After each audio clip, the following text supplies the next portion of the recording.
Boa tarde a todos e todas. Boa tarde. Boa tarde. Agora sim estamos mais vivos. Bem, eu estou muito à vontade, como sempre que venho aqui, e me sinto em casa.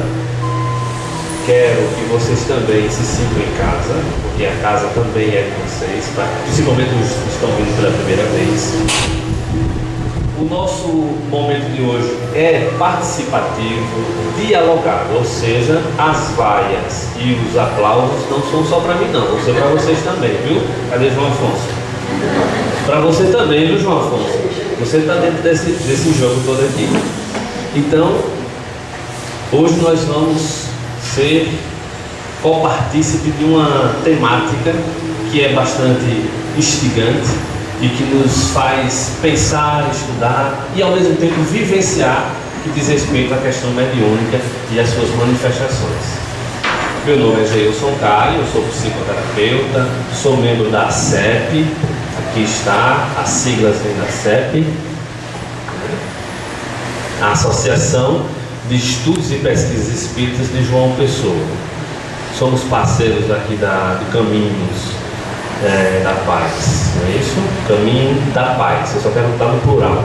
Caminho da Paz, Sociedade Espírita Caminho da Paz, já faz algum tempo e acho que essa parceria dá certo. Então, não vou trazer nenhuma verdade pronta e acabada. Tudo que eu vou falar, mostrar, faz parte de estudos e pesquisas. Isso quer dizer que também estão sujeitos a erros, equívocos, e certamente vocês poderão contribuir com o que sabem, com o que vivem sobre o próprio conteúdo em si do nosso trabalho de hoje. Então, a temática é a mediunidade. Não sei se o áudio está legal aí, tá legal? A temática é a mediunidade e suas manifestações no organismo. Então, de pronto, eu começo, mas eu já vou botar a minha cadeirinha aqui para sentar, porque eu vou querer ouvir vocês, certo? E eu vou querer ouvir vocês da seguinte forma. Eu gostaria que vocês refletissem sobre essa pergunta aqui, essas perguntinhas. E aí? Já está franqueada a palavra. O que é que vocês poderiam me dizer? Seria a mediunidade uma faculdade orgânica semelhante à visão, à audição e outras formas de percepção humana? O que é mediunidade, afinal? O que é que vocês acham?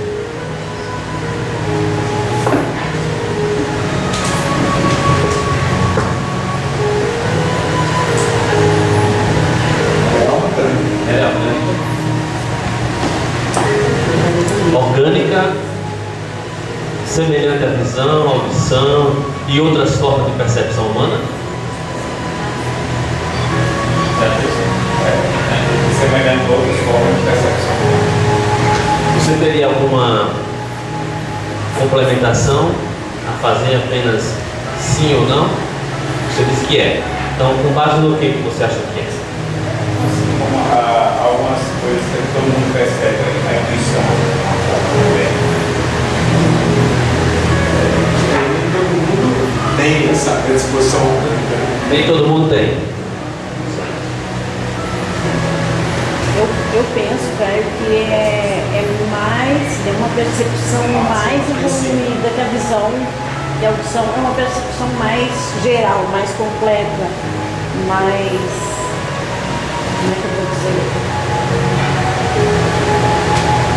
Ela não se apresenta completa, como a visão, como a audição, né?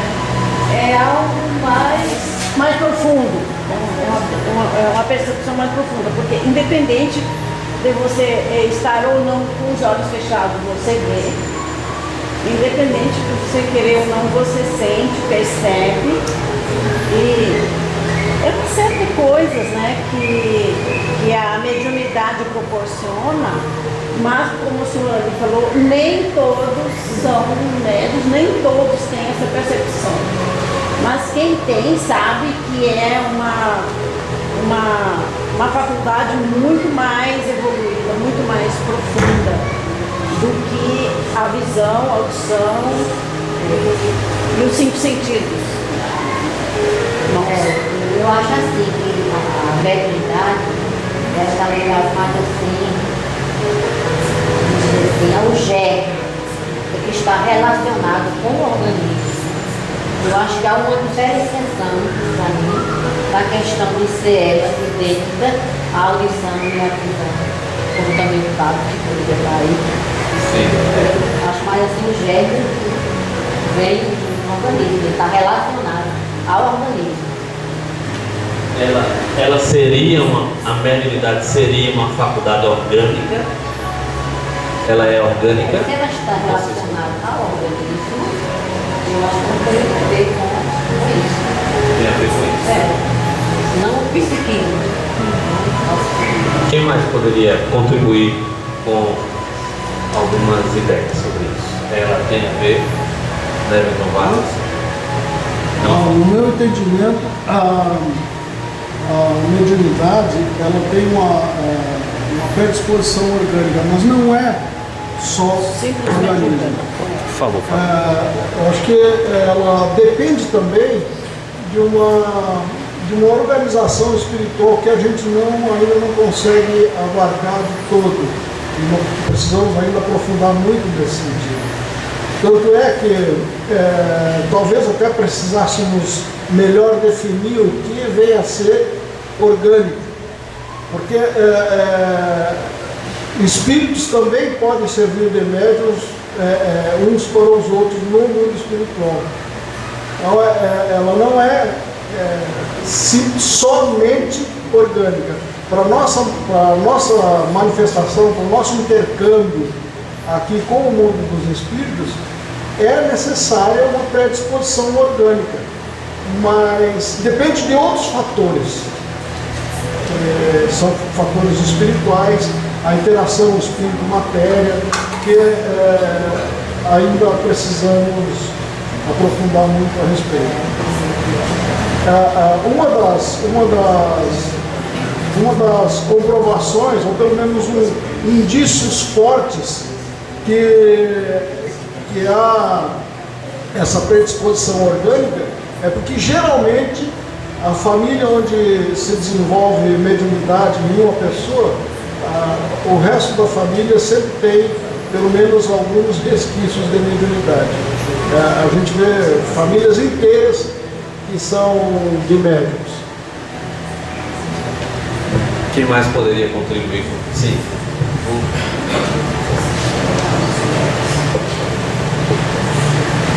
Quando ele fala, né, se a mediunidade é uma faculdade orgânica, semelhante à audição, visão, Isso. né? Só que é uma percepção ainda pouco desconhecida para nós, porque e a doutrina espírita nos dá mais uma base em relação a isso. Mas depende muito da organização. Todos nós temos na nossa organização, né,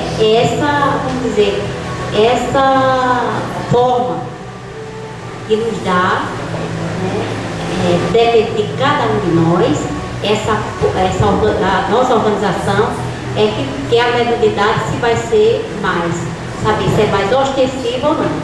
Por isso que a mediunidade está presente em nós, em cada um de nós, porque faz parte da organização biológica, como assim dizer. Nós acreditamos mais ou menos por aí. Certo. Por não? Pode, deve? Depende. Vamos ver depois, viu? Não, eu só gostaria de acrescentar também, né, que foi colocado, que a gente deveria também considerar a mediunidade no sexto sentido, né? Você colocou visão, audição, outras formas de percepção humana, e a mediunidade seria assim, uma percepção diferenciada, porque ela extrapola essas questões da matéria. Aí realmente ela vai se radicar no organismo em função de alguns detalhes que você vai colocar aqui hoje necessário para que a pessoa possa realmente ser classificada como médium ostensivo. Eu penso também que ela é inerente a um ser humano, né? Você vê que tem gente que não tem conhecimento do espiritismo ou do que é a mediunidade em si, e e ela se apresenta a qualquer pessoa, assim, qualquer ser humano que ela tem uma predisposição, assim, uma certa abertura.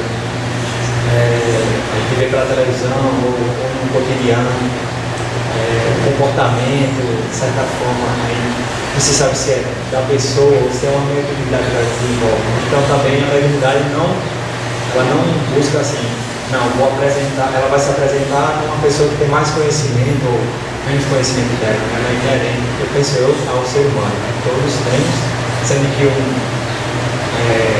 mais ostensivo, como se falou a palavra, menos intuitivo, mas eu penso que ela tem todo ser humano, ela existe. Mas alguém quer expressar o pensamento? Beleza. Pelo que eu analisei rapidamente na fala de vocês, não me pareceu muito fácil definir, dizer se é ou se não é uma... Eu vou me mexer, viu, gente? Se é ou não é, assim, tão diretivamente, uma faculdade orgânica semelhante à audição, visão e outras formas de percepção humana. Eu percebi que vocês expressaram de uma forma até um pouco mais elaborada o conceito do que seria essa mediunidade. Que, por outro lado, eu percebi também que entrou o componente orgânico de maneira forte, né? É inerente, tem a sua contraparte orgânica, mas é do espírito, tem que ver a relação espírito-matéria. Então, não é apenas um sim e um não. Eu acho que o caminho é por aí. Aí a seguinte pergunta é: o que é mediunidade afinal? Então vamos começar do começo. Ou seja, em Espiritismo, quem começou a despertar esse conhecimento foi Allan Kardec, a relação com os espíritos. Então nada melhor do que nós nos voltarmos a Allan Kardec, ao livro dos médiuns, que é o que nós pretendemos fazer agora. Item 159. Médium é toda pessoa que sente, num grau qualquer, a influência dos espíritos. Ou seja, o primeiro destaque que eu chamo a atenção é a expressão sentir. Então, é aquele que sente. Médium é todo aquele que sente a influência dos espíritos, seja qual for o grau desse sentir.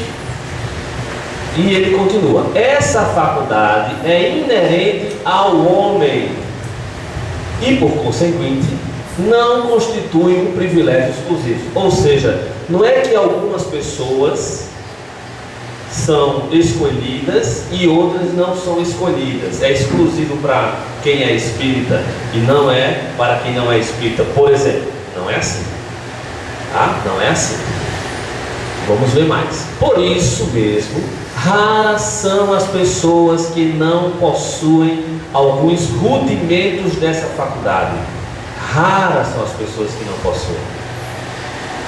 Pode-se, pois, dizer que todos são mais ou menos médios. Então, todos somos mais ou menos médios.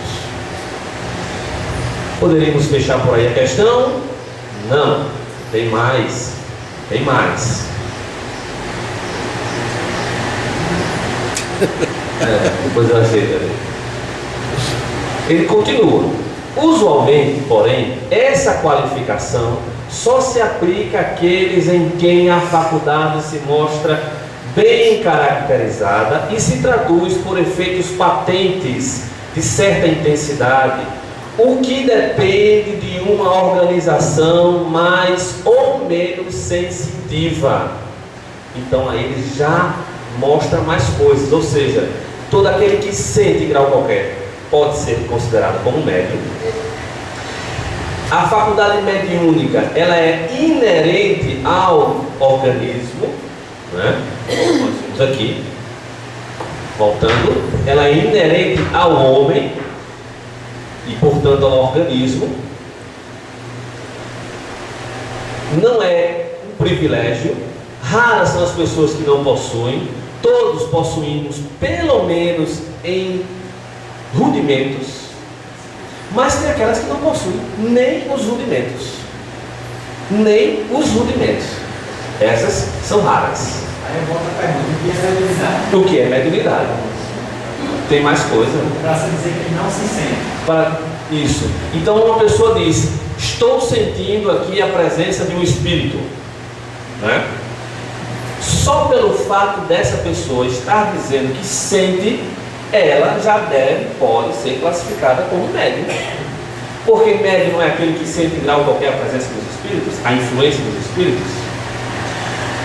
Mas aí a gente vai andar um pouquinho mais nas questões que Kardec trouxe. Vamos andar um pouquinho mais.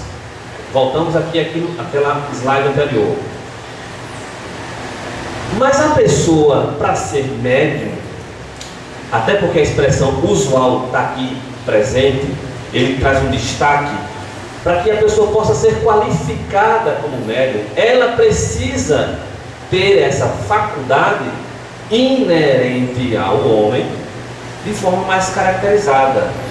Algumas traduções vão falar em ostensividade, que não corresponde à expressão do original, que vem mais no sentido do que está traduzido por Noleto Bezerra, no livro da FEB, que não é ostensivité, ostensivo, né? É caracterizado, bem caracterizado, não é ostensivo.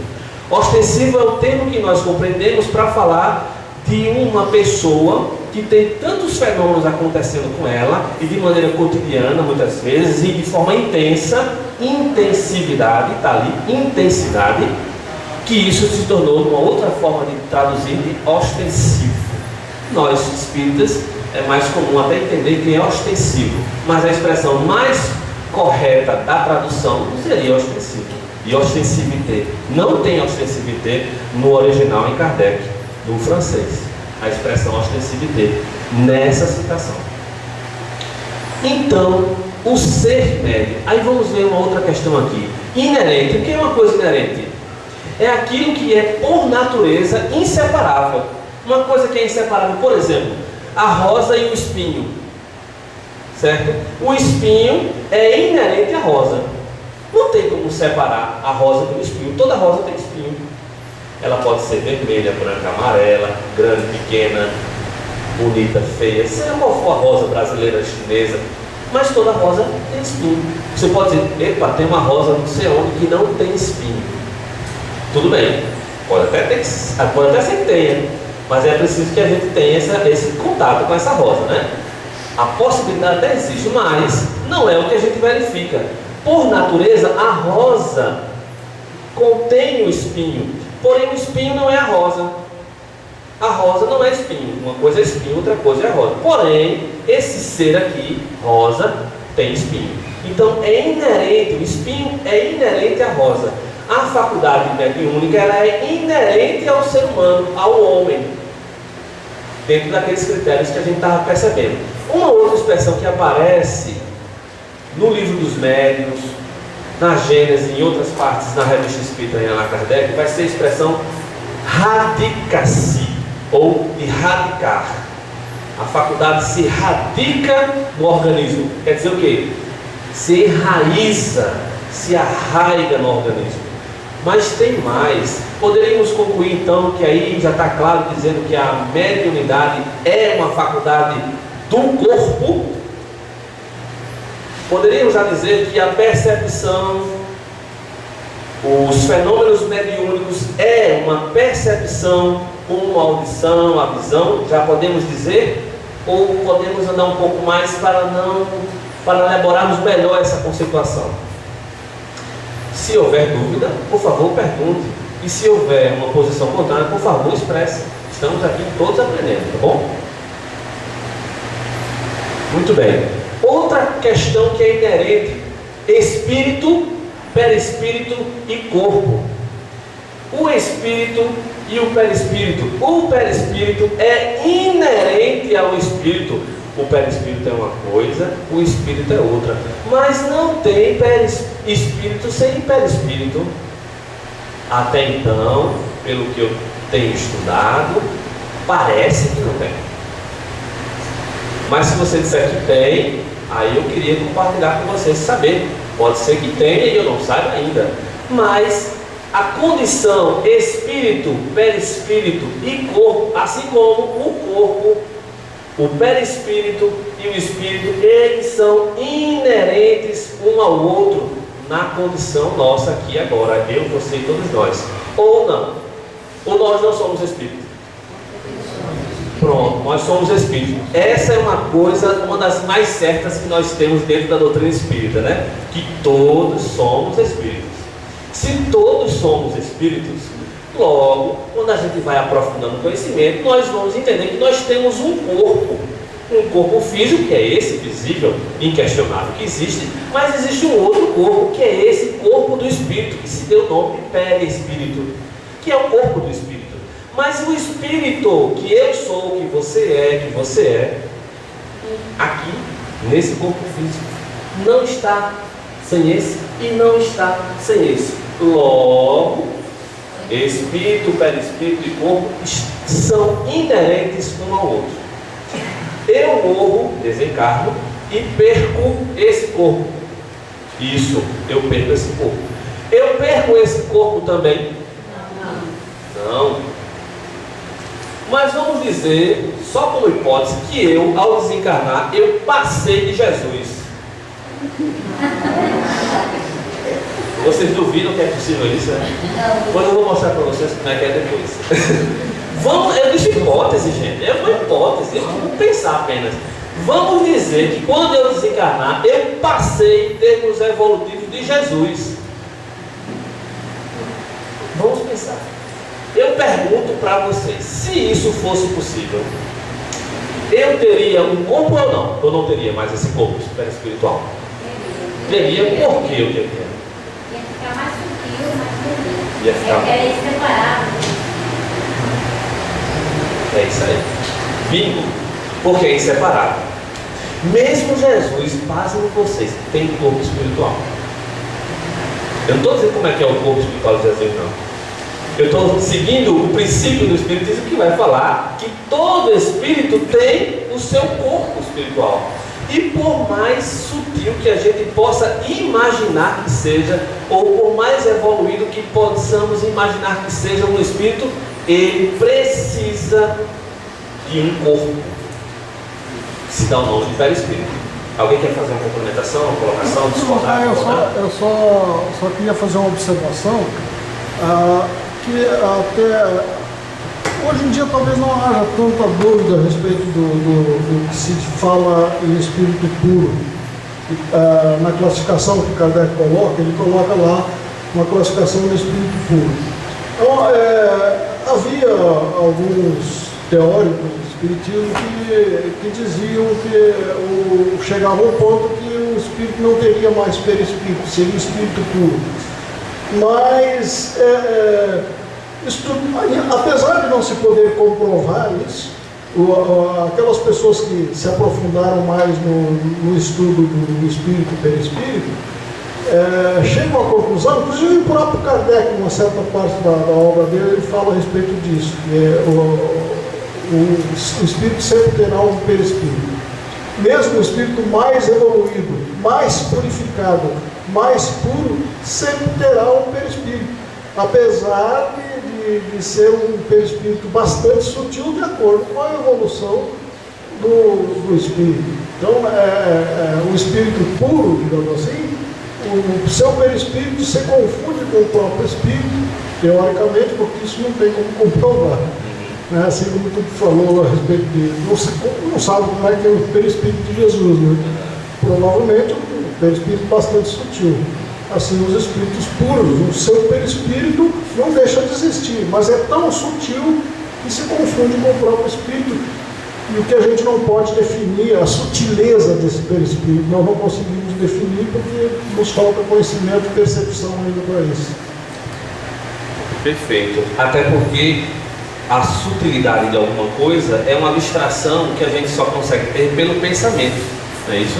Estamos falando aqui de conceitos, ideias, abstrações, porque o perispírito já é por demais abstrato. O que eu sei, o que eu consigo verificar é que eu tenho um corpo. Esse corpo me movimenta, me obriga a algumas coisas, me impede de outras, etc. Mas aí já está entrando a história que tem um outro corpo. E esse outro corpo faz parte de mim também, desse corpo físico.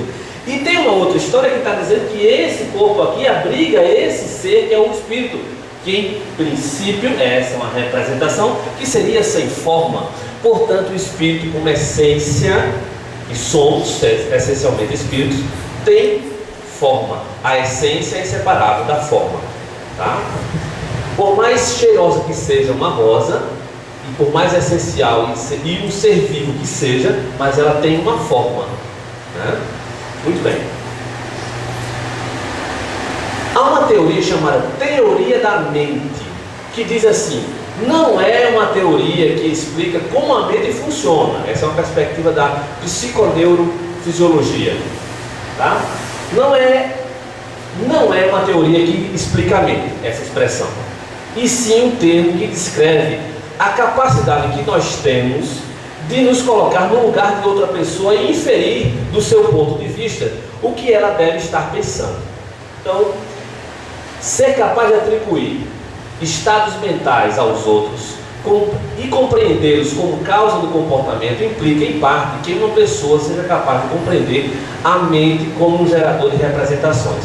Só o fato de nós podermos nos colocar no lugar de uma outra pessoa já implica que a minha mente e a sua mente são semelhantes, porque não tem como a gente inferir sobre a mente. A gente não consegue ter nenhum estudo de laboratório, nem citológico, nem biológico, sobre a mente, nem sobre o inconsciente.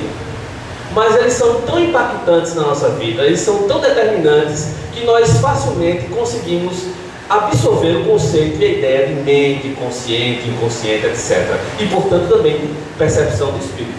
Vamos ver mais alguma coisinha. Olha um teste clássico. Eu queria ver o que é que vocês vão me dizer sobre esse testezinho agora. Ana e Maria estão brincando na sala com suas bonecas. Ana esconde sua boneca sob a almofada e sai da sala. Enquanto Ana não está vendo, Maria tira a boneca de Ana de sob a almofada e coloca atrás da cortina. Ana então volta para a sala e vai buscar a sua boneca. Onde ela vai procurar a boneca? Embaixo da almofada. Será que está certa essa resposta?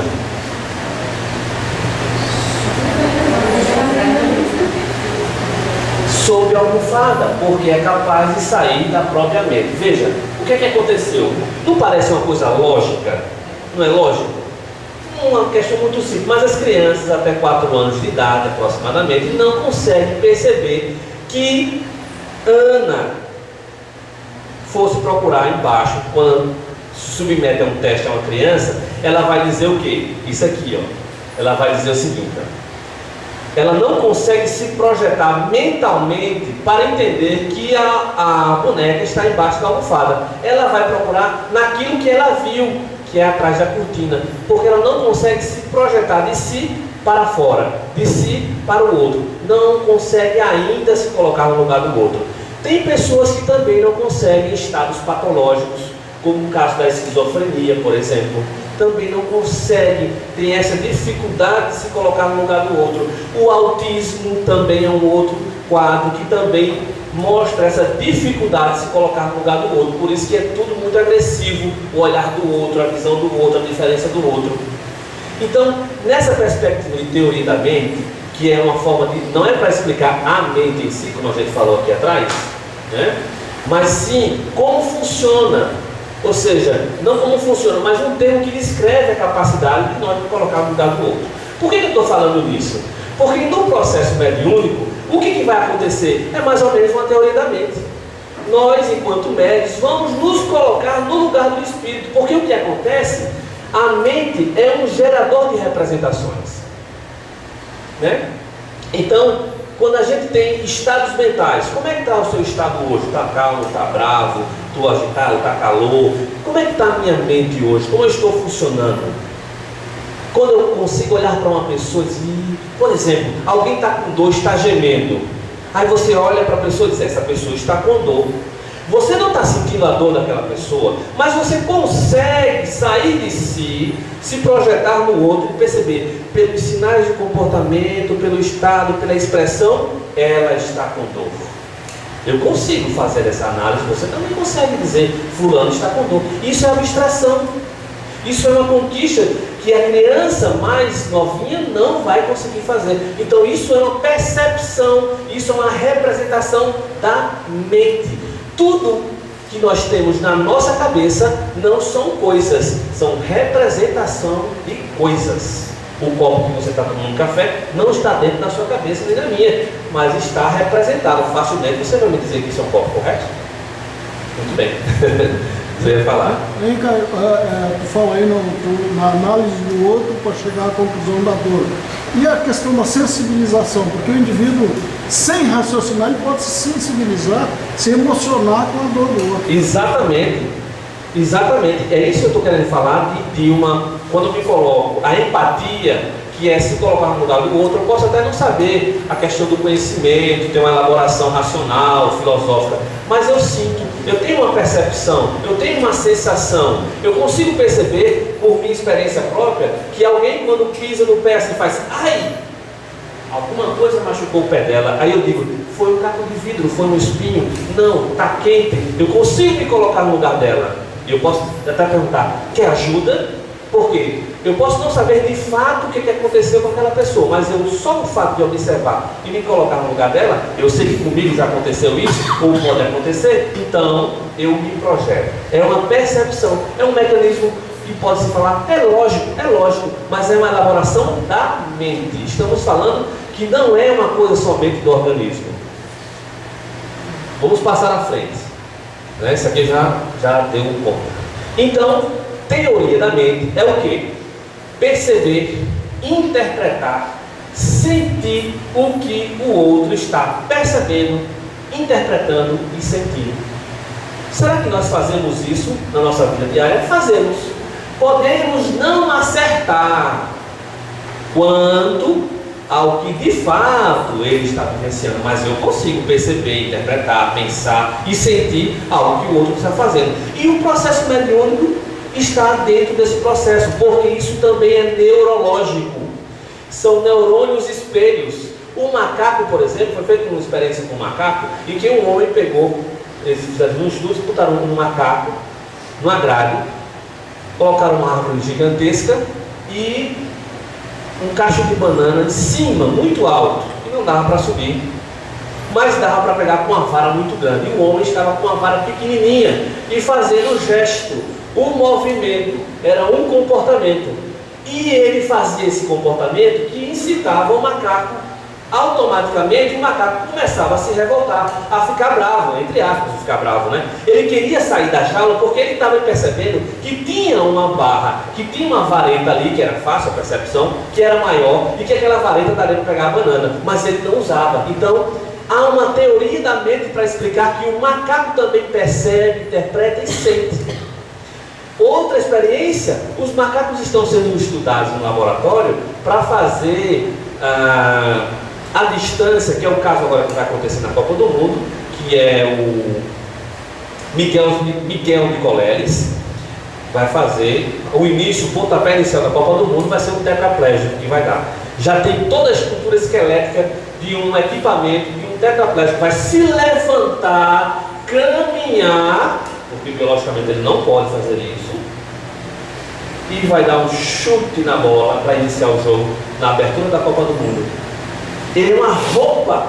Quem vai comandar isso? A mente do tetraplégico vai comandar isso. Ele precisa de um equipamento, mas não é um equipamento, mas sem o funcionamento da mente dele, o equipamento não vai funcionar. Sem o equipamento ele não anda, porque o equipamento biológico dele está comprometido, ele não consegue fazer os movimentos. Mas se ele tem um outro equipamento e ele tem a estimulação cerebral, que é o caso dos... Oi? Ele tem o desejo, a intenção, e tem uma máquina robótica que diz: eu levanto teu braço, eu levanto a tua perna, desde que você queira. Mas é tão lógico assim não, porque você poderia dizer assim, não tem nada em mente funcionando aí. Basta você botar a pessoa nesse robô que ele vai automaticamente. Não é assim. Quero dobrar para a direita, esquerda. É uma intenção. Eu paro. É uma outra intenção. Vou recuar. É uma outra intenção. O comando é mental. Muito bem. Vamos voltar lá para a questão mediúnica, as definições, e lá para Kardec. Aí, num capítulo que fala sobre a mediunidade dos animais, Kardec dá um show. Aliás, os espíritos, inclusive Erastos, dá um show de simplicidade e profundidade. Olha só o que ele vem dizer assim. O espírito fala para Kardec. Em primeiro lugar, precisamos nos entender bem acerca dos fatos. O que é um médium? Ele responde: é o ser, o indivíduo que serve de traço de união aos espíritos. Ele não está dizendo que é o corpo, não. Onde é que vocês viram que ele está dizendo que é o corpo que é o médium? Ele está dizendo que é o ser que é médium. É o indivíduo que é médium. A fim de que estes possam comunicar-se facilmente com os homens, espíritos encarnados. Porque eu sou um espírito, estou no corpo. O que está fora do corpo também é espírito, desencarnado, fora do corpo. Muito bem. Consequentemente, dizem os espíritos, sem médium não há comunicação tangível, mental, escrita, física, seja qual for a natureza dessas comunicações. Sem médium não tem comunicação mediúnica. Parece lógico também. Continua ele também dizendo: há um princípio que todos os espíritas admitem, o de que os semelhantes atuam com seus semelhantes e como os seus semelhantes. Ora, quais são os semelhantes dos espíritos, senão os espíritos encarnados ou não?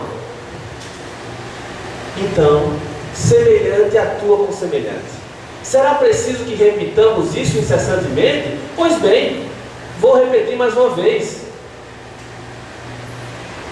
O vosso perispírito e o nosso procedem do mesmo meio, são de natureza idênticas, são semelhantes em suma.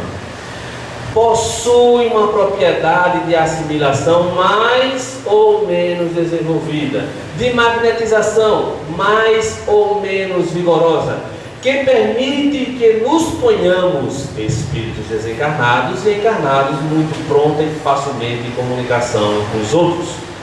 Entrou em questão agora, de forma direta e intencional, o conhecimento do perispírito. Portanto, aquela perguntinha que vocês estavam falando ali no início, eu estava conversando, o que é organismo e corpo físico é a mesma coisa? Eu também fiquei em dúvida quando eu estava vendo a pergunta que Kardec fazia, que é a resposta que os espíritos davam. Uma organização mais ou menos sensitiva. Por que Kardec não falou um organismo e falou uma organização? Ele poderia ter dito um organismo assim, assado. Não. Ele disse, é preciso para a pessoa médium ter uma organização mais ou menos sensitiva. Se não é assim, a pessoa não pode ser médium. Ela não tem os rudimentos se ela não tem essa organização mais ou menos sensitiva. Lembrando que é a sensitividade que faz dizer que uma pessoa é ou que não é médium. Mas tem mais.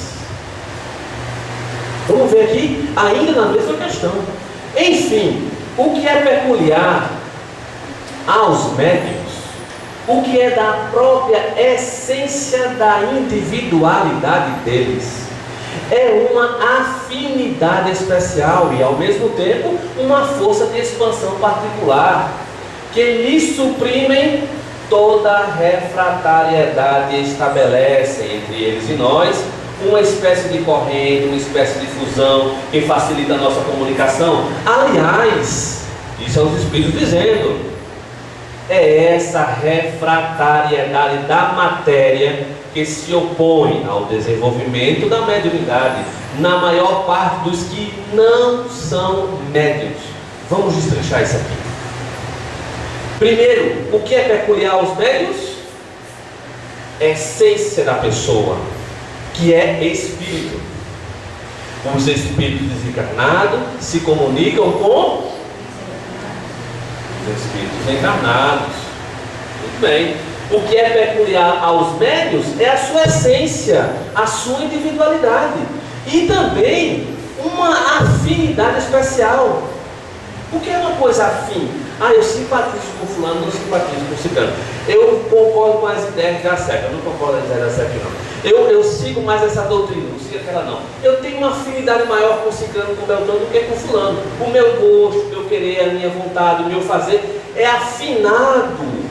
É um instrumento que está em composição com outro instrumento de forma harmônica e não descompassada. O que seria uma coisa descompassada e não afinada, por exemplo, é quando você vai tocar uma música e tem uma corda que está totalmente fora do compasso. A música não sai bem feita. Isso não é afinidade, isso é desafinado. Precisamos afinar a nossa estrutura psíquica, biológica, sociológica, para estarmos em disposição a um processo mediúnico, favorecendo aos espíritos desencarnados que se comuniquem através de nós. Então, essa afinidade especial, essa força de expansão que estamos falando aqui de perispírito, porque é o perispírito que se expande, é o perispírito que dá a possibilidade de eu, Caio, médium, me comunicar com um outro espírito qualquer. Pela minha expansão perispiritual a coisa acontece, pela minha força de magnetismo a coisa acontece. Mas quando isso não tem, eu sou refratário, não dá liga, não tem espaço. O espírito não consegue se ajustar a mim. A gente não se entende, nem em nível das coisas que eu gosto, das coisas que me movem, da minha essência, do meu estado mental, etc. Do meu conhecimento. Então, a refratariedade é o que causa a dificuldade da pessoa desenvolver o processo mediúnico. Lembrando que estamos falando que é o perispírito que é a chave do processo mediúnico. Aí lembra Chico Xavier aqui, através de Emmanuel, ou Emmanuel lembra através de Chico Xavier, que sendo luz que brilha na carne, a mediunidade é atributo do espírito, patrimônio da alma imortal. Então a mediunidade não é patrimônio do corpo, é um patrimônio do espírito. Não é atributo do corpo, é atributo do espírito. Allan Kardec, os espíritos falaram que é o ser médium, é o ser, é o indivíduo que é médium. Caio, lá na imagem anterior, falou em refratariedade, certo? Poderíamos dizer que essa refratariedade é que depende da matéria, da organização física do indivíduo? Eu acho que é por aí. Lembrando que essa refratariedade ou essa simpatia e afinidade, estamos falando também em nível perispiritual. Porque o perispírito que é? Vamos ver também. Vamos ver isso também. Aqui também fala do livro dos médiuns. Como se vê, o perispírito é o princípio de todas as manifestações. O conhecimento dele foi a chave de uma porção de fenômenos. Aqui tem uma imagem de um processo de comunicação. O que normalmente a gente entende e percebe que quando se fala assim de incorporação, o espírito incorporou em fulano, a gente percebe que o espírito entrou nele. Porque é o que eu estou vendo. Eu estou aqui de fora olhando o comportamento da pessoa e ele se curva, ou ele se levanta, ou ele se mexe, e ele altera a voz, a fisionomia, e eu digo, o espírito entrou nele. É a minha percepção. Mas será que o que eu estou percebendo é de fato assim como eu estou percebendo? Muito bem. O que acontece dentro do processo mediúnico é que o espírito desencarnado se liga ao espírito do médium. Esse é o médium. Lembrando que aqui é uma imagem figurativa para a gente entender do ponto de vista didático, tá bom? Então, há uma ligação entre o espírito e o espírito do médium e o espírito desencarnado, o espírito comunicante e o espírito do médium. Essa ligação faz com que o corpo manifeste através da escrita, através da voz, e através de tantos outros fenômenos que a mediunidade já nos mostra e evidencia. A ligação é espírito a espírito. Agora tem um detalhe. Não tem, porque se o espírito quisesse mostrar que no processo mediúnico, Caio precisa, para o fenômeno acontecer, precisa estar isento de qualquer tipo de expressão que a gente usa chamado animismo, o espírito que se resolve se materializar aqui e agora, com todas as suas características, e dê a comunicação. Porque se não for assim, o espírito se utilizando de um médium, não tem como, não há possibilidade desse espírito, nessa mensagem, conter elementos de Caio. Não é possível isso. Às vezes a gente se apega a isso para desacreditar do fenômeno, para desacreditar da possibilidade de que aquele caso, na mesa mediúnica, lá na casa de fulano, seja lá onde for, o cara, a pessoa, a mulher, o homem está dando uma manifestada, uma comunicação mediúnica. Precisamos entender o processo. Mesmo Chico Xavier. Vamos falar mais na frente uma coisinha, por favor. Se quiser o microfone, é melhor, né? Vamos franquear aqui o microfone. Eu queria só que você voltasse um pouco na questão da sensibilidade e da refractariedade, né? Porque se é um processo, o aumento da sensibilidade é necessário para essa questão do desenvolvimento da mediunidade, então quais os caminhos de aprofundamento dessa sensibilidade ou dos canais sensitivos, né, para essa comunicação? Pensando no sentido de que a maioria da população investe no processo contrário, de entorpecimento dos sentidos, quando procura meios de se entorpecer, ou de não ter conscientização dos seus processos, não é? Você quer dizer algo mais específico sobre esse entorpecer? Por exemplo, a bebida, não é? Sim. O entretenimento mesmo em excesso, sim, essas coisas. Tá, certo. Entendeu? E aí, assim, no sentido dos sentidos, e que possibilidade de aprofundamento dessa sensibilidade, que vai além dos 5 sentidos. Certo. Né? Alguém quer fazer uma A pergunta é 10 e eu acho que lá na frente a gente vai falar um pouquinho sobre isso também. Tá? Eu vou pedir o seguinte, eu não vou responder diretamente agora, mas eu peço que você me lembre outra vez essa questão. Eu entendi a sensibilidade, o que fazer para desenvolver mais a sensibilidade. Você está pensando como médium, não é isso? Você é médium, não é isso? Eu sou, muito bem. A gente deve ter uma dificuldade às vezes, algumas pessoas mais que outras, eu não sei, eu acho que sim, mas falta confiança para a gente se afirmar médium, né? Bem, eu não sou. Clóvis Nunes diz, eu não sou médium. Clóvis Nunes é um grande expositor, todo mundo conhece. Quando ele faz de forma enfática uma defesa dizendo que eu sou um desses que Kardec disse que raras são as pessoas que não são médiums. Ele disse que eu sou desses. Eu não sei, e conta a história dele, que participou das mesas mediúnicas, e a corrente naquela casa todo mundo estava vibrando, e ele lá, e ele queria. Hoje vai ser, hoje eu vou incorporar, e ele estava desejoso de dar uma comunicação mediúnica, e todo mundo, todos os médios vibrando, a corrente está boa, hoje vai baixar o espírito de Clóvis Nunes. Aí ia uma sequência, fulano, Maria, José, etc. Quando chegava nele, pulava. Ele disse, como é que pode isso? E aí, não foi só uma vez, foram várias experiências. E ele foi estudando sobre isso, etc. E ele descobre que ele diz, não, realmente o meu caminho não é esse. Não é o caminho da mediunidade. Ele descobriu que ele não tinha essa sensitividade. Então, médium é todo aquele que sente grau qualquer. Muito bem. Então, eu queria que você voltasse a me lembrar isso. Eu acredito que mais na frente a gente possa especificar um pouquinho mais, tá certo? Eu vou passar para ganhar um tempinho mais. Voltando a falar que a faculdade mediúnica não é a rigor do corpo. Opa, entrou uma expressão aí, a rigor. Quem diz isso é Zimmermann. Esse material, que por sinal me deu uma licencinha, eu vou trazer os livros aqui para mostrar para vocês.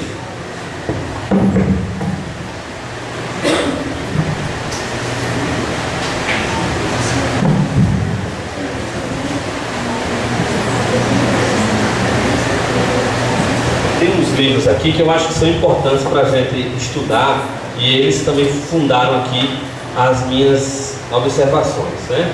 Mecanismos da mediunidade, de Ademar Atuchiores dos Reis. Para quem não sabe quem é Ademar Atuchiores dos Reis, ele é hoje o ministro da Saúde. Muito bem. Esse livro de Saúde e Espiritismo da Associação Médica Espírita do Brasil é excelente, material riquíssimo. Vai entrar aqui glândula pineal, que é mais na frente, na segunda parte.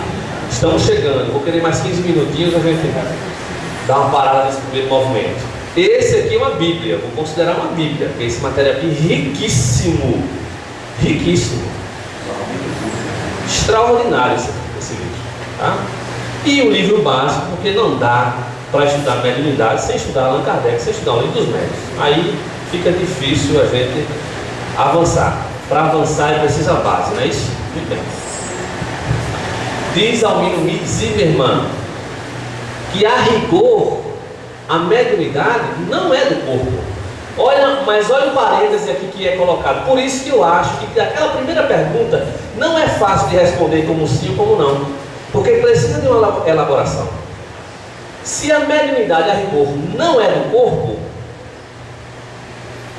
ainda que condicionada à possibilidade nervosa que se elabora na morfogênese, formação genética lá do embrião, sob o impulso perespiritual do reencarnante, o espírito que mergulha na carne,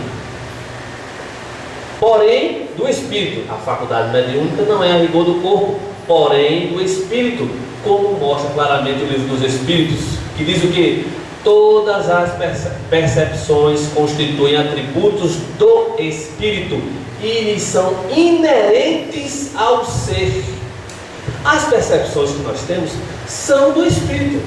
Agora, eu só consigo ver Dona Gessi, elegantíssima, Maria da Guia Javanci, todos vocês, os que eu conheço, né, os que eu não conheço, porque eu tenho um corpo biológico. Sem esse corpo biológico, eu posso ver vocês, sim ou não? Sim. Isso, posso. Mas uma outra dimensão de realidade, certamente. Eu posso até ver melhor. Aliás, eu vou ver melhor, sem dúvida nenhuma. É possível, né? Não é possível, né? Então, mas nessa dimensão de realidade, dimensão espaço-tempo, eu preciso desse corpo. Sem esse corpo, vocês não mais me reconhecem. Eu posso estar convivendo com vocês, andando na praia, conversando, mas se você não for médium e não me sentir, vocês vão dizer, não, cara, morreu, acabou, não tem mais nada não, tudo que, né? A morte acabou, a morte aniquila tudo. Mas a percepção é do Espírito, é o Espírito que percebe. Mas essa consideração aqui é fundamental para entender a mediunidade. E nós vamos chegar lá na glândula pineal, sim senhor. Muito bem. Ainda assim, minha irmã, o fenômeno mediúnico acontece em grande parte devido à expansão ou à expansibilidade do perispírito. Eu estou aqui, começo a me concentrar, faço uma prece, uma vibração, sou médium, e eu começo a me sentir diferente, expandido, grande, encolho, minha mente viaja no tempo, eu vou lá na casa de fulano e cicrano, sinto, tudo vem para a questão da sensação, do sentir, da percepção.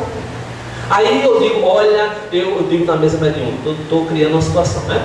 Eu estou agora, estou sentindo isso, aquilo, o espírito está sofrendo nesse momento. Aí o dirigente, então vamos fazer uma prece, pedir aos mentores espirituais que acompanhem o pensamento desse espírito, que possa ir lá na casa de fulano de tal, para ajudar aquele espírito que está sofrendo, assim, assim, assado.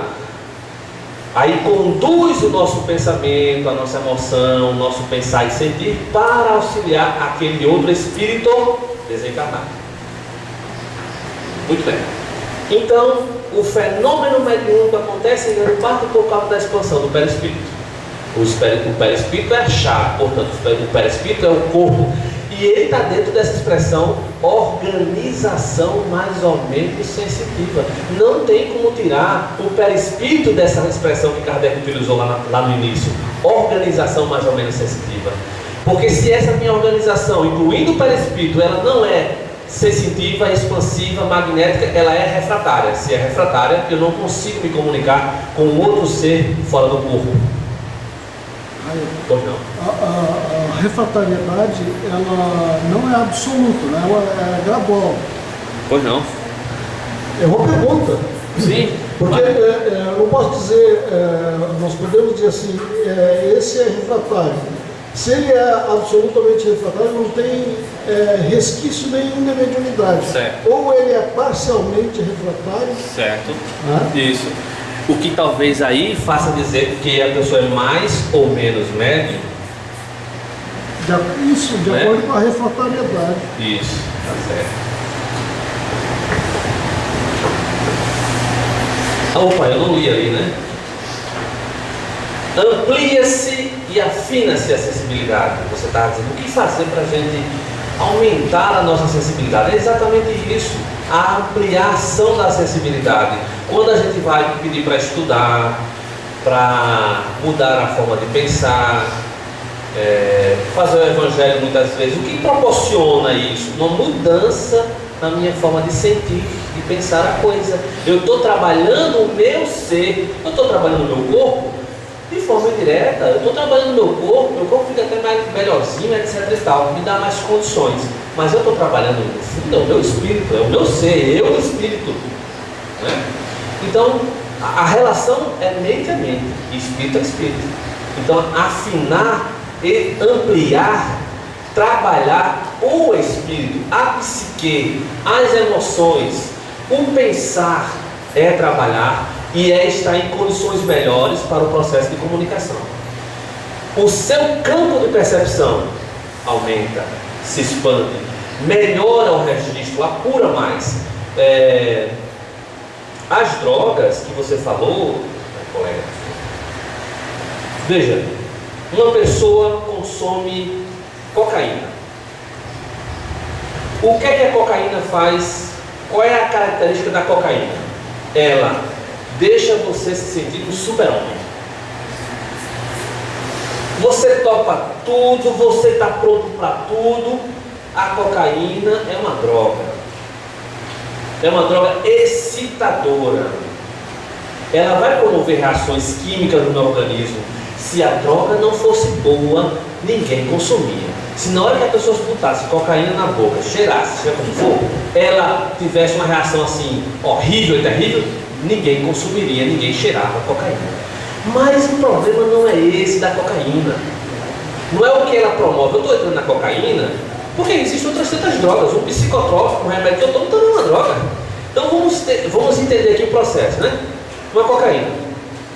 Aí eu cheirei a cocaína e fiquei me sentindo super-homem. Eu estou pronto para tudo. Aquilo que eu não fazia, eu tinha dificuldade, eu estou fazendo, eu tenho um pensamento no fluxo maior. Eu vou durar em torno, dependendo do consumo que eu fiz naquele dia, naquele instante, em torno de 3 a 4 horas. Eu estou massa, eu estou, como se diz, ligado, né? Aí entra o problema da cocaína agora. O problema da droga não é a droga em si, mas é a volta. É a volta dela. Porque na volta eu começo a ter uma série de sintomas que me fazem ampliar o buraco que eu estava, que me fez eu ter a necessidade de cheirar a cocaína para sair daquele estado que entra no estado psíquico e emocional, né? E aí a volta me complica. O que é que eu faço? Eu preciso de mais. Porque eu nunca quero voltar. Eu nunca quero voltar àquele estado, àquela condição, aquele sentimento, aquele vazio, aqueles conflitos, aquelas dificuldades. Eu quero sair disso, eu quero fugir disso, eu preciso de mais, me dá mais cocaína. E aí eu entro nessa relação viciosa e dependente químico. A dependência química é um fato, Mas maior do que a dependência química é a dependência emocional, é a condição psíquica. É muito maior do que o consumo da própria cocaína. Aí entra o psicotrópico agora, o remédio. O Rivotril, eu tomo Rivotril porque eu preciso para acalmar e etc e tal. O psicotrópico é aceitável, é registrado no método da base. Cigarro altera, tá? Não, química. Sim, e ele é muito devastador, o cigarro também, a química dele. E ele traz uma sensação de falsa tranquilidade. Porque eu estou ansioso, eu fumo, naquele instante a química funciona, a gente não pode dizer que não funciona. Aí eu fiquei um pouquinho mais tranquilo, mas eu começo a ter necessidade de mais, porque eu estou voltando a ficar ansioso. A questão não é o que faz eu ficar ansioso. Então eu tenho que resolver a questão na sua origem e não nos efeitos. Enquanto eu não fizer isso, eu vou ficando mais e cada vez mais dependente de qualquer substância ou substâncias químicas, etc., de maneira geral, entorpecentes, né? Aí seja o cigarro, a maconha, as drogas, o LSD. A maconha tem uma outra relação, por exemplo, a maconha não é uma droga excitadora, ela não excita, ela é depressora. Olha como eu fico zen, fico com uma paz, eu não faço mal a ninguém, né? Me deixa zen. O cigarro que tem um efeito a longo prazo mais destrutivo até do que a própria maconha, dependendo do uso, né? Mas a maconha, ela é uma droga depressora que causa dependência e também traz consequências sérias aos neurônios. Muito bem. Todas são fugas das questões que eu não consigo lidar na minha vida cotidiana e eu quero fugir. Agora, por que o camarada não faz o seguinte processo? Um estado de prece e meditação, você altera o estado da sua consciência, você se expande. Expansão, campo perceptivo. Por que eu não faço uma prece? Na hora que eu vou me concentrar para fazer uma prece, eu estou me alterando. Eu posso dizer para vocês nesse exato momento aqui agora que eu estou sentindo a presença da percepção espiritual. E aí? O que isso muda? Para você talvez não mude nada, mas para mim muda. Muda a minha conexão, muda o sentido do processo que eu estou dispondo e etc e tal. Então, veja, quando eu estou em prece, quando eu estou em meditação, quando eu estou em oração, a minha percepção, espírito, mente e consciência muda. E isso é bom. E isso faz com que a gente entre numa conexão. E aí, Chico Xavier vai dar a chave. Mediunidade é sintonia. É sintonia. Aí eu mudo a minha sintonia, a minha vibração. Por isso que é importante fazer prece. Agora a prece melhor é aquela que sai da verdade, do desejo. E aí entra os outros processos de afirmações positivas que mudam o padrão mental. Tudo gira em torno disso, porque tudo é energia, e pensamento é energia. E Miguel Nicoleles, que é o cientista que não é religioso e portanto é ateu até, mas o que ele diz é de profunda espiritualidade, a minha forma de perceber, é que o pensamento é energia, de microvolts, e que daria para acender uma lâmpada pequena no cérebro da pessoa, colocando ali diretamente a carga elétrica que o cérebro produz. Nós somos energia. Lá no início, que eu acabei passando, tinha lá um diagramazinho falando sobre espírito, corpo, perispírito, duplo etérico e corpo físico. Uma variação de campos de energia. Tudo é energia, isso aqui é energia, isso aqui é físico, é energia, meu corpo é físico, é energia física. Isso aqui é um laser, é energia. Vocês não estão vendo, vocês só veem porque está lá na reprodução, a projeção no final, mas vocês não veem que aqui tem passa um jato de luz. Como é que vocês vão ver que isso é verdade? Quando a poeira bate aqui, e aí você vai ver que tem um laser, um canhão de luz que está projetando a luz infravermelha. É isso, né? Por aí, né? Muito bem. Eu preciso de 5 minutos. Estou chegando na primeira parte. As peculiaridades que marcam o modo de manifestação, isso é importante, guardam relação com a estrutura psíquica de cada médium. Aí entra o fenômeno mediúnico. Bezerra de Menezes é um espírito, né? Bezerra de Menezes tem uma psique, tem uma mente, tem um corpo físico. Ele se manifesta e se comunica através dos médiuns. Médium Fred, médium Divaldo, médium Chico, médium José, médium Maria, né? Ele vai trazer uma característica dele, mas cada um desses médiuns vai marcar a manifestação de modo peculiar a cada estrutura psíquica do médium, a constituição orgânica de cada um desses médiuns, a sua história espiritual de cada um desses médiuns, a evidenciarem que o perispírito está sempre como causa principal dessas comunicações. Porque um médium que não consegue ter essa afinidade com o espírito Bezerra de Menezes, por exemplo, ele pode ser refratário em alguns aspectos, não totalmente, mas pode ser em outros. Que Bezerra de Menezes, espíritos, eu estou dando um exemplo aqui, tá, gente? Diz, não, eu prefiro dar uma comunicação por Maria e não por José. Maria e José está na mesma reunião mediúnica, mas é por Maria e não por José que aquele espírito se comunica, porque Maria é menos refratária para aquele espírito, José não. Mas, portanto, José tem um outro espírito que é mais afim do que em relação a Maria, que também é médium. Então ninguém precisa brigar com ninguém, porque está recebendo o nome do espírito fulano e tal, ciclaninho, etc, né? Aí entra naquela questão o tal dos espíritos pretos velhos, que eu gosto de falar, porque eu também tenho algumas companhias nesse sentido dos pretos velhos. Aí o preto velho não pode se manifestar na cada espírito, porque é preto, porque é velho. Mas será que é assim? Funciona isso? Não, meu Deus, não tem isso na casa espírita? Tem. Nessa pode não ter. Nessa pode não ter. O preconceito tem. Mas se esse preto velho se manifestar como médico, esse espírito, olha, ele é um médico, está vindo aqui, beleza.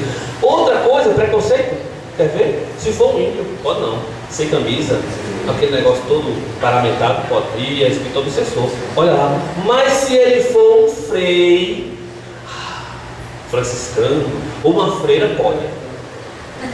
Por que isso? Por que isso? A gente nem avalia o conteúdo do espírito, não sabe nem o que ele é capaz de produzir de bom ou de ruim para a pessoa. A gente julga muito e a gente entra como massa de manobra. E aí, gente, nós que somos médicos, precisamos refletir sobre isso. Nós temos as nossas características particulares, não tem que se atropelar por causa disso não. Nem tem que ser bom, nem tem que ser ruim em relação a outra pessoa, a gente tem que desenvolver o nosso talento. Até porque aquele que é médico tem compromisso com o fenômeno, também do ponto de vista da sua psique, do seu espírito. Ele vem como uma ferramenta de ajudar as pessoas e a si mesmo. Então, vamos... Infelizmente, muitos médicos encaram o médico desavisado, né, que não estuda com esse informe, ele acha que a mediunidade é um privilégio. Mediunidade é compromisso. E a gente até alimenta um pouquinho isso, né? A gente alimenta um pouquinho. Bem. Alguém quiser falar alguma coisa, viu? Fique à vontade. Olha isso aqui. Quem está dizendo isso é Kardec. Há mais de 150, quantos anos no livro dos médiuns? Tem que fazer as contas. Tem que fazer as contas. Mas vamos botar por cima aí, mais de 150. Mais um século e meio, um cidadão chamado Allan Kardec, juntamente com os espíritos, formularam esse conceito atualíssimo. Olha o que os espíritos disseram para Allan Kardec. Está aqui a referência. Agora não acredite em nada do que eu estou dizendo. Vocês vão lá e estudem, tá certo? Muito bem. Sabeis que tiramos do cérebro do médium os elementos necessários para dar ao nosso pensamento, os espíritos que estão falando isso, uma forma que vos seja sensível e apreensível. É com auxílio dos materiais que possui que o médium traduz o nosso pensamento em linguagem comum. O médium é um tradutor, o médium é um ser, é uma pessoa, é um espírito, é um indivíduo que interpreta o fenômeno, que passa na sua cabeça, que tem que entrar em jogo, em questão, não tem como ser diferente, tudo que ele tem, de bom e de ruim. Agora, quando ele trabalha, ele reconhece, ele assume, é médium consciente da condição de médium, aí ele diz, não, eu quero melhorar o equipamento biopsíquico espiritual para eu ser um médium melhor. Você ia falar? Era isso aí, Caboclo? Muito bem. Vamos seguir aqui. Um processo, sim, lá atrás esse também é. Caio, sim. Não sei se a pergunta está no lugar certo, mas se não tiver, deixa para depois. Mas existe médio só para fazer o bem? E é uma boa pergunta, viu? E aí, gente, como é? Por favor. Há médium só para fazer o bem? Não tem médiums também que procuram fazer o mal? Ou nem tanto? E é isso. O médium tem alguma coisa a ver com a manifestação do espírito ou não? Ele não é responsável, não. Então, a senhora já respondeu para todos nós aqui, de acordo com a afinidade. Ou seja, se eu sou mal, quer dizer, quer ser mal, né? Se eu tenho o desejo de fazer o mal, ninguém aqui tem não, eu sei disso, só eu. Se eu sou inferior, se eu sou ignorante, eu não sei se vocês são, mas eu sou também. Ignorante, inferior em muitos aspectos. Não estou dizendo que em tudo não. Tem alguns aspectos mais e outros menos. Então, se eu sou considerado um mal, uma má pessoa, porque eu tenho desejo de fazer o mal, ora, quem é que a minha sintonia mental, psíquica vai atrair? Vai atrair um espírito que quer fazer o bem, que quer trabalhar com a cura, que quer ajudar as pessoas, quer dar conselho, Eu acho que não, eu conheço que não, né? Naturalmente. Tem uma frase mas é o contrário. Quem tu és, Dizes quem tu és, que direi com quem tu andas. A gente, o contrário, dizia: diz quem tu andas, que direi quem és, não é isso? A expressão anterior. Mas não, diz quem és. Aí eu vou dizer quem é, com quem você está andando. O ditado popular é: diz-me com quem andas, é que direi quem és. Isso. Mas na nossa doutrina, diz o que tu pensa, que eu direi com quem tu andas. Perfeito. É a expressão também do companheiro ali falou: diz o que tu és, né? Eu sou aquilo que eu penso. É isso? O que eu penso que eu sou, ou me torno, né? Ou não, sei lá. É ou não? Vamos pensar, gente, vamos pensar. Vamos engolir pronto, não, né? Entende? Aí o processo de comunicação mais consciente, semiconsciente, inconsciente, pela questão perispiritual, uma aproximação maior, menor, etc e tal. Olha aqui, ó, mais ou menos um desenho didático para a gente ver como funcionaria. Olha só, o espírito aqui, ele atua no nível mental, em todos os casos também atua no nível mental. Aí tem determinados fenômenos, ou a fenomenologia mediúnica, que o espírito atua mais sobre o órgão específico, a voz, a visão, né? Ou atua de uma forma mais física, como a questão das materializações. Esse estado de consciência, quer dizer, mais ou menos consciente, varia. Não é uma coisa fixa, varia. Eu posso ser um médium consciente, de repente um fenômeno entra num processo semiconsciente, depois eu entro num processo inconsciente. Tem pessoas que têm a predominância mais de um do que de outro. Porém, contudo, todavia, isso que se fala de inconsciente, na minha visão, é bastante questionável. Por quê? Porque o que acontece, na verdade, não é, entendo eu, uma inconsciência assim. Eu estou incorporando o espírito, estou dando a comunicação e eu estou inconsciente. Não. Eu preciso ter áreas motoras minhas e, portanto, há um automatismo e é uma aprendizagem também para o processo mediúnico, que eu facilmente me dou e já não penso sobre isso. Isso acontece. E eu esqueço amnésia. E uma amnésia temporal, porque quando o espírito sai, vamos usar essa expressão de entrar e sair, né? Mas não é bem assim, entra e sai, não. Se aproxima, se afasta. Quando o espírito se afasta, aí eu recordo, oi, meu nome é Caio, estou aqui, vamos lá, vamos sair, vamos para casa, não é? Então não é uma consciência que o corpo morreu. Um corpo que não tem vida é quando o espírito saiu desse corpo, esse corpo não tem como manifestar mais nada. Mas a inconsciência, essa expressão inconsciente, eu acho que se fala muito disso, dessa amnésia que o médium tem no processo. Ele sabe que está sendo instrumento de comunicação. Quando ele sai, ele perde a informação do que estava acontecendo antes. Então ele diz, eu não sei, foi, falou isso, foi, eu lembrei de uma parte, eu lembrei da outra. Pronto, é uma amnésia, é um esquecimento. Outras vezes a pessoa lembra. E aí? Como o médico não é educado e ele vai parar no corpo e não se tem, foi parar naquele tanto como esforçado então, de certa forma, ele é inconsciente. Aí, né? Sim, entendi. Quando você não é espírita, não conhece, você é utilizado pelos... Quando você não é espírita e você não conhece nada sobre espírito e os espíritos inferiores utilizam você para praticar um ato, você não sabe como que fez aquele ato nem como que chegou naquele local. Certo. Então, de certa forma, ele é inconsciente, porque ele não lembra de nada. Certo, ele não, eu entendi. Eu acho que é o que eu estava dizendo, não é isso? Ou não?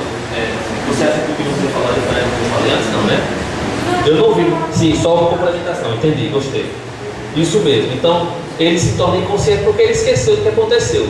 Mas aí ele volta, né? Ele volta, ele deixou de acontecer o fenômeno, ele recorda, ele se pergunta onde é que eu estou. O médico, ele tem, eu acho que o médico precisa ter um tratamento diferente, sim. Porque quando ele sai de uma comunicação, ele fica meio assim, atordoado, ele como se entrasse num túnel, num lugar que ele precisa de um tempo para voltar em si, olhar seu ambiente, porque ele estava em transe, ele estava num estado diferente. Mas, Caio, sim. Uma coisa é o médium que está no meio espírita, que tem conhecimento espírita, que ele sabe que aquilo faz parte do processo mediúnico. Sim. Mas a pessoa que não conhece, não tem conhecimento nenhum, ela não entende o que acontece, o que está acontecendo. Sim. Eu acho que é esse nível de inconsciência que a moça está falando. Isso. Ele não sabe nem que é espírito. Nem sabe que é espírito. Isso, tá certo. Nem sabe o que é. Foi esse sentido que você colocou, né? Ah, legal. É um complemento mesmo. Isso. Tem pessoas que matam, não sabem o que começou a criar, mas na hora que se olha para a arma, não matou a pessoa que anda mata. Isso. Eu já vi depoimentos de pessoas que cometeram assassinatos que depois declararam, não, foi o demônio que vinha me perseguindo, me dizendo, vai lá e mata, vai lá e mata, vai lá e mata. Claro que isso não exime o indivíduo da responsabilidade, porque ele se afinizou com um pensamento negativo, com a maldade, não isenta da responsabilidade. Isso. Mas a influência pode existir, ele não sabe, pode pensar que é o demônio que está influenciando, coisa desse tipo, dependendo da concepção dele. Sim, tem um microfone? Vem mais para cá. A comunicação inconsciente, ela não passa pelo espírito, né? Sim. Ela passa pelo espírito médium. Nessa imagenzinha, deixa eu ver a outra. Como é que é? Toda comunicação, como nós estamos trabalhando aqui, é espírito a espírito. Eu não entendi, desculpa. A comunicação é inconsciente para o corpo, mas para o espírito não. Isso. Vamos dizer assim, é inconsciente do corpo físico. Por exemplo, o meu cérebro, fonador, né? Ou a mão, escrevendo, automatismo. Isso. Mas o espírito participa. O material que tem no cérebro do médium está sendo utilizado para a comunicação mediúnica. O espírito dá uma mensagem. A forma vai ser utilizada porque é de acordo com os recursos que eu tenho. A palavra, como é que vocês vão entender uma comunicação? Como é que a gente entende uma comunicação se não for articulada? O Espírito se comunicou agora para dizer que, olá, como vai? Tudo bem com vocês? né? Mas para ser compreensível, eu preciso que tenha uma intencionalidade e que eu utilize uma articulação que no meu cérebro eu posso falar japonês. Aí entra a questão de, e o espírito de um japonês que vai dar uma comunicação, como é que é? Ele tem que falar japonês, ele não fala? Bem, se o espírito médium, médium, tem condições cerebrais ou arquivos perispirituais para fornecer elementos na língua japonesa, beleza, a comunicação pode sair. Porém, os espíritos dizem, dá muito trabalho, porque é como se fosse um ditado, palavra por palavra. E o que acontece na verdade é pensamento. O espírito expressa o pensamento e o pensamento chega até mim. Eu dou a roupa desse pensamento através da palavra, da escrita, da expressão artística, da pintura, ou de outras formas de manifestação mediúnica peculiar ao médium. Sim, pode perguntar. É o microfone? Não? Em relação ao processo inconsciente, no caso da possessão, às vezes eu posso fazer um ato forçado. Isso. Você está bem precisa, né? Adorei. Possessão. Eu não coloquei possessão aqui, mas é bom que a gente vai discutir. Eu vou ter que dar uma paradinha também, mas tudo bem. O espírito Kardec, nas primeiras obras de Kardec, ele não considerou essa possibilidade, que um espírito possa tomar posse do corpo de uma outra pessoa. Ele disse que não acontece isso, mas ele também reviu. Ele reconsiderou isso ao longo do processo. Ele disse que pode tomar posse do corpo de uma pessoa temporariamente, não definitivamente. Então a possessão em Kardec, é bom trazer Kardec porque é base fundamental, né? A possessão é uma possibilidade, tomar posse temporariamente. É como se o espírito, aí entra sim um processo muito mais inconsciente no que diz respeito a pessoa médium, ao ser possuído, né, ao corpo, ter registro de consciência sobre aquele fenômeno. Mas entra na mesma questão, ele não deixa de ser responsável, ele pode ser deseducado, ele não tem conhecimento disso, e aí existem esses casos, existem alguns fenômenos de... existe na igreja, por exemplo, alguns departamentos que vão trabalhar em cima da questão da possessão, né? Que entra como um fenômeno paranormal, é considerado assim, que de fato é um fenômeno paranormal, porque o médium é um paranormal. O médium é um paranormal, no seu sentido. Agora, o fenômeno que acontece extrapola o pensar dele, ele está acoplado com um outro espírito. Então, no caso de uma possessão, o espírito possui o corpo de outra pessoa, ele temporariamente é como se anulasse a interferência do espírito que eu sou, né? E ele fica comigo durante tempo, pode passar até alguns dias, temporariamente, mas não é definitivo. A possessão, ela, no caso então, ela precisa também ser psíquica, além de ser física. Além de ser física. Todo o processo mediúnico passa pelo espírito do médium. Isso aí, vamos dizer, é regra. Então não tem como não ser assim, porque é semelhante com semelhante. Agora, o que faz a pessoa se deixar ser possuída? Aí entra as características, dificuldades, né? Os equívocos, etc. Vamos dar uma paradinha, mas antes, só para finalizar, deixa eu ver aqui depois. Isso aqui, vou pular isso. E aqui a gente vai parar essa parte, né? Vamos ver aqui. Isso aqui. Livro dos Médiuns. Pois que, para se comunicar, o espírito desencarnado se identifica com o espírito do médium.